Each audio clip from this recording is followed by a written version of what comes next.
বিধায়কদের সঙ্গে যোগাযোগ রাখেন না জেলা নেতৃত্ব। কেন্দ্রীয় নেতৃত্বের কাছে ক্ষোভ প্রকাশ বিজেপি বিধায়কদের জানিয়ে কর্মসূচি নিতে হবে। রাজ্য জেলা নেতৃত্বকে কড়া বার্তা সুনীল বনসলের। সল্টলেকের অফিসে সাংগঠনিক বৈঠকে বিজেপি 26-এর আগে ঘর গোছাতে সল্টলেকের সাংগঠনিক বৈঠক থেকে কি দাওয়ায় কি নির্দেশ কথা বলবো। সুস্মিতা প্রতিনিধি রয়েছেন সঙ্গে। সুস্মিতা, দেখো, গতকাল শুরু হওয়া বৈঠক আজও চলছে। গতকাল বিজেপির 26 জন বিধায়কের সঙ্গে বৈঠক সেরেছেন সুনীল বনসল। আজ রাজ্য বিজেপি নেতৃত্ব, রাজ্য সভাপতি সুকান্ত মজুমদার, অমিতাভ চক্রবর্তীদের সঙ্গে বৈঠক সারছেন সুনীল বনসল, মঙ্গল পাণ্ডে, সতীশ ধন, অমিত মালব্যরা। সেখান থেকে অবশ্যই আবারও সাংগঠনিক শক্তিকে মজবুত করার বার্তা তারা যেমন দিচ্ছেন, একসঙ্গে একজোট হয়ে কাজ করার বার্তা দিচ্ছেন। তার কারণ, গতকাল বিজেপির 26 জন বিধায়ক যারা বনসলের সঙ্গে দেখা করতে এসেছিলেন, তারা বৈঠক সেরে 1-to-1 বৈঠক সেরে ইতিমধ্যেই বেশ কয়েকটি নালিশ জানিয়েছেন, উগরে দিয়েছেন তাদের ক্ষোভ। কি সেই ক্ষোভ?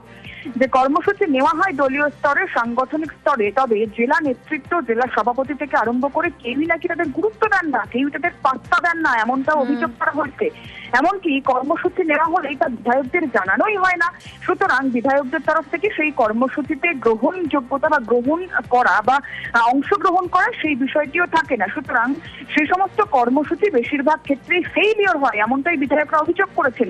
তাদেরকে পাত্তা দেওয়া হয় না। অর্থাৎ যে প্রসঙ্গ বারংবার উঠে এসেছে রুমেলা, যে এই যে সাংগঠনিক দলের সঙ্গে পরিষদীয় দলের যে দূরত্ব, সেই দূরত্ব 2021 সাল থেকে 26-এর বিধানসভা নির্বাচনের আগে সেই দূরত্ব ঘোচাতেই এবার শীর্ষ নেতৃত্ব উদ্যোগী হয়েছে।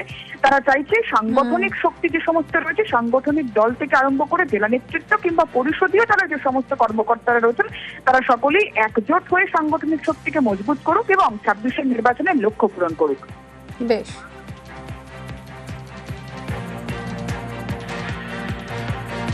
দমদমে বারে শুট আউটে ধৃত মূল অভিযুক্ত। হুগলি থেকে মূল অভিযুক্ত বিট্টুকে পাকড়াও। ব্যারাকপুর থানায় পুলিশের জালে বিট্টু। আগেই শুট আউটে গ্রেফতার 2 অভিযুক্ত। দমদমে বারে শুট আউটে ধৃত বেড়ে 3। কথা বলবো আমাদের প্রতিনিধি অনুপ রয়েছেন সঙ্গে।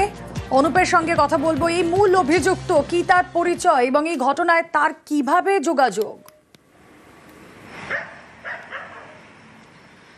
তো এই মূল অভিযুক্ত বিট্টু দাসকে ইতিমধ্যেই পুলিশের পক্ষ থেকে গ্রেপ্তার করা হয়েছে। হুগলি এলাকা থেকে গ্রেপ্তার করা হয়েছে, এমনটাই কিন্তু পুলিশের পক্ষ থেকে স্পষ্ট করা হচ্ছে। এবং তার যে 2 সহযোগী, একদিকে গোপাল বিশ্বাস, অন্যদিকে সুজিত দে, এই দুজনকে প্রথমে পুলিশের পক্ষ থেকে গ্রেপ্তার করা হয়েছিল। তাদেরকে জিজ্ঞাসাবাদেই মূল অভিযুক্ত দমদমে যে একেবারে পানশালায় যে ম্যানেজারকে লক্ষ্য করে যে গুলি চালানোর ঘটনা, সেই ঘটনায় মূল অভিযুক্ত বিট্টু দাসকে গ্রেপ্তার করলো ব্যারাকপুর পুলিশ। এবং এই ঘটনায় কিন্তু একেবারেই পুলিশের পক্ষ থেকে তদন্ত শুরু করা হয়। সেই সময় কিন্তু একেবারে গুলি চালানোর পরবর্তী ক্ষেত্রে বিট্টু গা ঢাকা দিয়েছিল। বিট্টু এলাকায় কুখ্যাত সমাজবিরোধী বলেই কিন্তু পরিচিত। এর আগেও একাধিক তোলাবাজি থেকে শুরু করে একাধিক অভিযোগ ছিল বিট্টু দাসের বিরুদ্ধে। বিট্টু দাস একজন রাজনৈতিক দলের একেবারে ছত্রছায়া ছিল বলে এমনটাও পুলিশের পক্ষ থেকে স্পষ্ট করা হয়েছিল। পরবর্তী ক্ষেত্রে যখন পানশালায় গন্ডগোল হয়, সেক্ষেত্রে কিন্তু গুলি চালানোর ঘটনায় তিনি কিন্তু পলাতক ছিলেন। কিন্তু তার দুজন যে সহযোগী, একদিকে গোপাল বিশ্বাস, ওদিকে সুজিত দে, এই দুজনকে গ্রেপ্তার করা হয়। গ্রেপ্তার করার পরবর্তী ক্ষেত্রেই একেবারে বিট্টুর খোঁজ পায় হুগলি এলাকায়। এই হুগলি থেকে টাওয়ার লোকেট পাওয়ার পরেই বিট্টুকে গ্রেপ্তার করা হয়েছে। আজকে আদালতে পেশ করা হচ্ছে এবং পরবর্তী ক্ষেত্রে হেফাজতে নিয়ে কিন্তু তাকে জিজ্ঞাসাবাদ করাবে। কি ধরনের গন্ডগোল হয়েছিল, কেনই বা গন্ডগোল হয়েছিল, বচসার কারণ কি, এই সমস্ত বিষয় কিন্তু পুলিশের পক্ষ থেকে জানার জন্য তাকে আদালতে পেশ করে হেফাজতে নেওয়ার আবেদন পুলিশের পক্ষ থেকে জানানো হচ্ছে।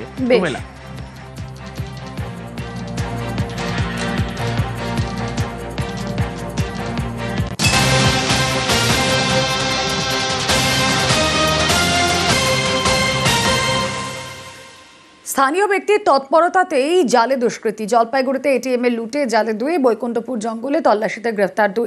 লুট হওয়া 15,48,000 টাকা উদ্ধার। গতকাল একটি বাড়ির নিচে থাকা এটিএম এর লুট।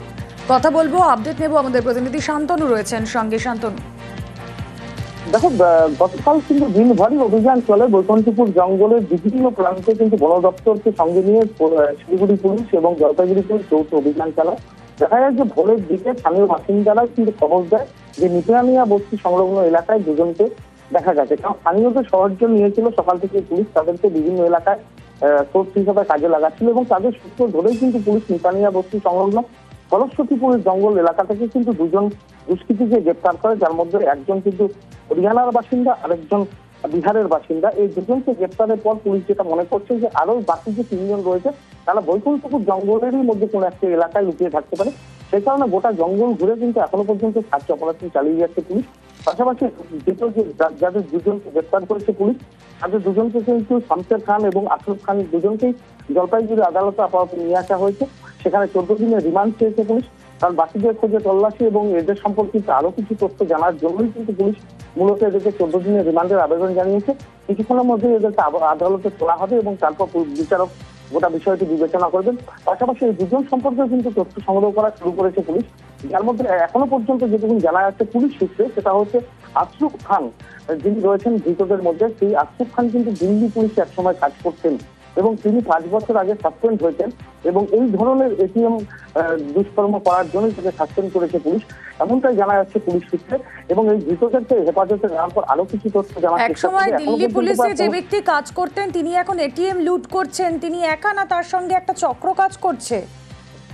দেখো, এখনো পর্যন্ত পুলিশ সূত্রে যেটা খবর, যে গোটা 5 জনের একটি টিম কিন্তু এই বোলবাড়ি এটিএম ডাকাতির ঘটনায় কিন্তু যুক্ত, যাদের মধ্যে আশরফ খান ছিল নেতৃত্বে।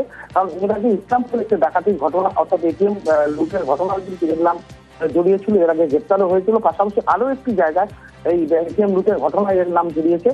সব মিলিয়ে পুলিশ এখন তথ্য তল্লাশের মধ্যে লেগে রয়েছে, এদের সম্পর্কে বিস্তারিত তথ্য জানার চেষ্টা করছে, বাকি পলাতক দুষ্কৃতীকে চিহ্নিত করার চেষ্টা করছে এবং দ্রুত যাতে সকলকে হেফাজতে এই আশরফ খান কোথাকার বাসিন্দা শান্তনু?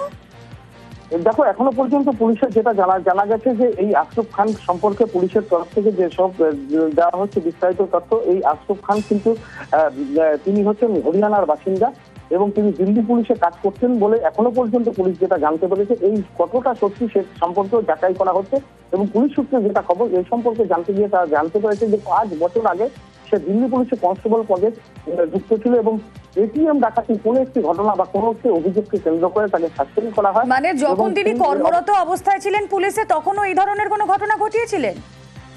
তিনি কর্মরত অবস্থায় কোনো একটি দুষ্কর্মের সঙ্গে জড়িয়ে পড়েছিলেন বলে তার বিরুদ্ধে তদন্ত শুরু হয় এবং তাকে কাজ থেকে বহিষ্কার করা হয়, এমনটা কিন্তু পুলিশ এখনো পর্যন্ত যেটা জানতে পেরেছে।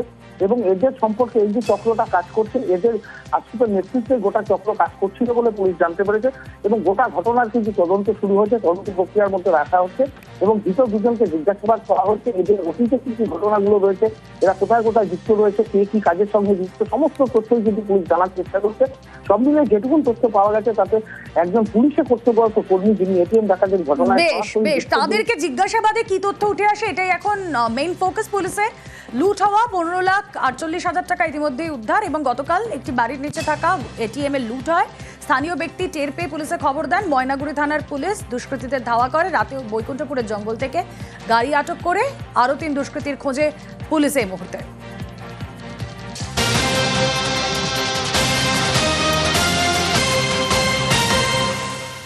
ছবি দেখাবো আপনাদের, বাগুইআটির ছবি, দেশবন্ধু নগর, সেখানে ইলেকট্রিক পোস্টের কেবেলে আগুন, দাউ দাউ করে জ্বলছে ইলেকট্রিক পোস্ট।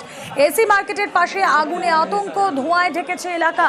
যে ছবি আপনারা দেখছেন, ইলেকট্রিক পোস্টে আগুন, কি থেকে আগুন অবশ্যই জানার চেষ্টা করব।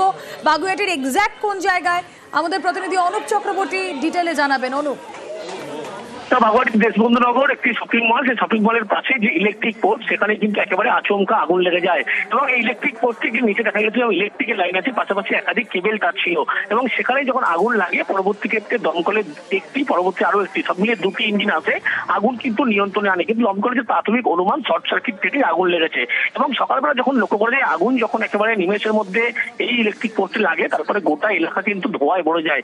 পাশে যেহেতু শপিং মল ছিল এবং সেখানে আগুন যাতে না ছড়িয়ে পড়ে সেই চেষ্টাই করছিল শপিং মলের নিরাপত্তা কি তারা, এবং আগুন লাগার পরে তারা কিন্তু বাইরে বেরিয়ে আসে আতঙ্কের পরে। তারপরে দমকলের 2টি ইঞ্জিন এসে সর্বশেষ আগুন নিয়ন্ত্রণ আনে এবং দমকলের প্রাথমিক অনুমান শর্ট সার্কিট, সেখান থেকে কিন্তু আগুন লেগেছিল।